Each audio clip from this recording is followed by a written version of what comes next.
Kayoski, ulam po natin ngayon sa gabing ito ay pritong talong. Simpleng-simpleng ulam lang po yan. Ayan. Ayan. Masarap po yan mga kayoski. Simpleng luto lang.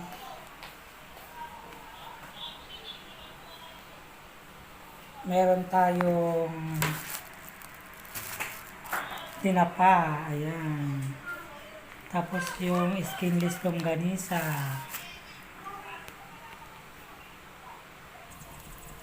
Pritong talong gars lang yan.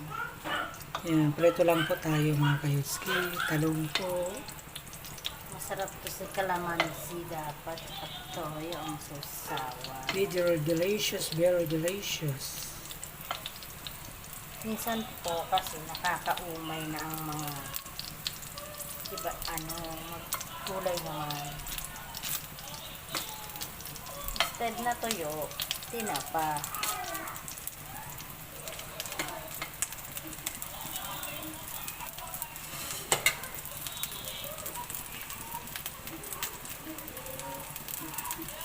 Yan po mga kayoski, masarap po ang pritong talong.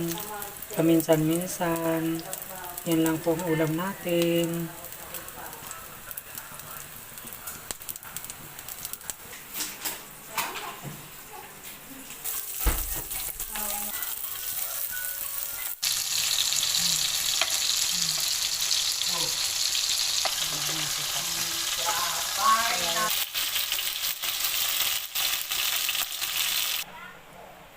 Ayan mga kayoski, yan na po yung ulam na niluto namin.